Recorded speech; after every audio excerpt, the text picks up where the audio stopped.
So I have a little devotional thought to share today. I'd run across it a while ago, and it really spoke to me. And then with everything going on with Becca and her return from Haiti, it kind of just really seems to go along with it. But what I have found as I get older, it seems to me in my life, one of my biggest sins is fear. And my fears seem to be rising instead of receding. Fears for my health, fears, financial fears, fears for safety of my family. And even though I believe and I trust in God and his watch care, sometimes in dark hours we can let fear overtake us. But Lori McClure shared some interesting thoughts on this, so I thought I would share that as well.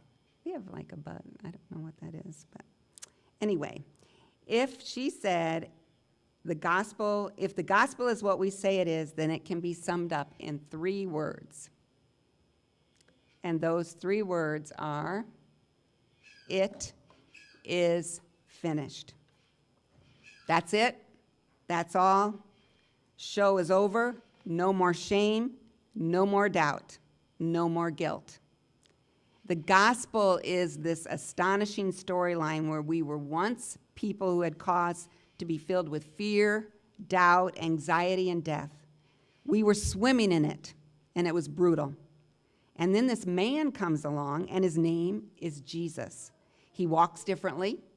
He doesn't have those chains that we put on ourselves. And then in unforgettable fashion, he dies for us. He dies for the things we did wrong in the past and what we will surely mess up in the future.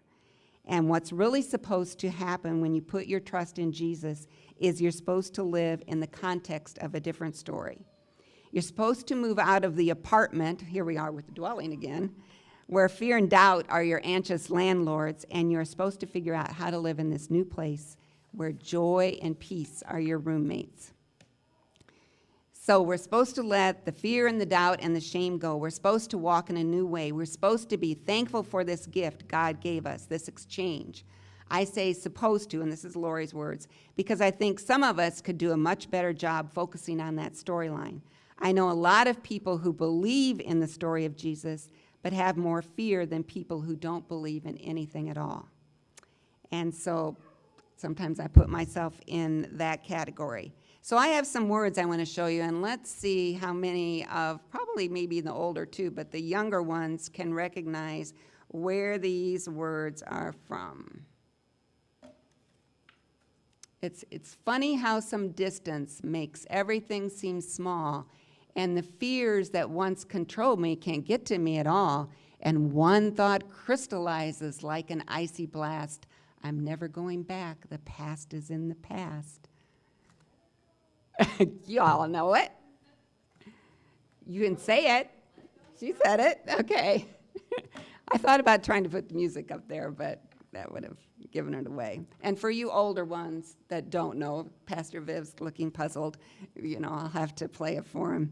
I don't think he saw the movie.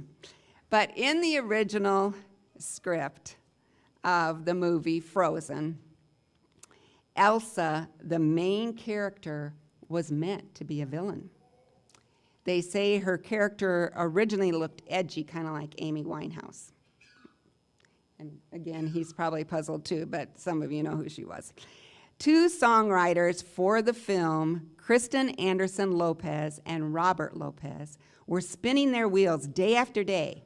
They were coming up with songs that kept ending up on the editing room floor. They were trying to create a catchy villain song, but the tune that stuck, the tune that surprised everyone in the room when they heard it for the first time, was the song Let It Go, which is the powerful ballad about letting go of fear and walking into a new life. So co-director of the film, Jennifer Lee, said in the New York Times, the minute we heard the song, the first time, I knew that I had to rewrite the whole movie.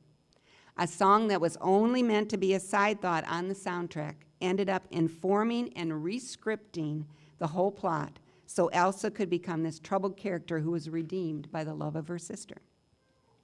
I'm willing to bet that none of the people sitting in the boardroom on the day the song Let It Go was played for the first time went home that night and listened to all the reject songs. There wasn't a need to go back to the songs that weren't as good. They had the hit. They had the story that changed the entire story. And the Gospels are the song that rewrites the whole story. If we believe the story of Jesus in those 4 books, if we take it for what it is and believe it's the best story out there for us, then it's meant to rewrite our whole entire story from start to finish. It's meant to change us as characters, remake us into characters who are no longer crippled by fear and doubt, but rejoicing in the aftermath of a bigger story. I want to rest inside this, Lori says. I want to know it's true every single day of my life. I'd be lying if I didn't say there are still days when I doubt or give fear too much breath.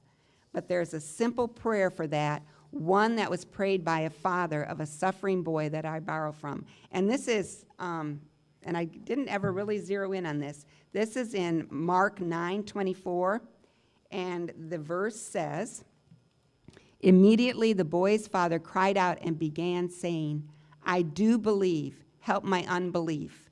And the story that's related here is Jesus was and his disciples were walking among a large crowd, and they came upon this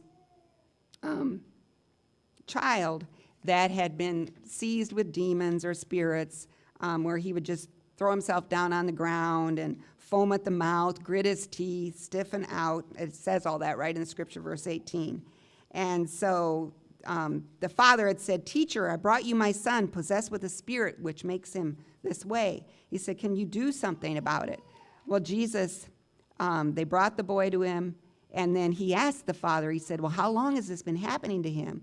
And the father said, from childhood.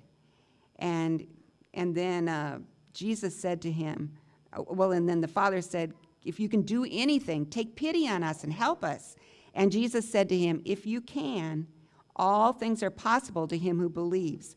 And that's when the father answered, I do believe, help my unbelief. And I think that's where a lot of us are. And Lori says to this, she says, if I could add on to the Father's prayer in that moment, if he would just pass me the prayer microphone, I would say, help me to believe there is a better story out there than the one I tried to live out on my own. I don't want a story where fear is the focal point, the main character with the most lines. I want a story about love. I want a story where love saves and redeems and makes me whole. Help me invest in this story and believe it with all I've got so I can feel freedom, so I can feel like the story changes me and I'm better for it. I should have put the verse up there. Immediately the boy's father cried out and said, I do believe, help my unbelief. I think that's one I'm going to try and memorize. Anyway, 3 words. It is finished. No more shame, no more condemnation, no more doubt. Let it go. Jesus finished it for us today, so we can let it go.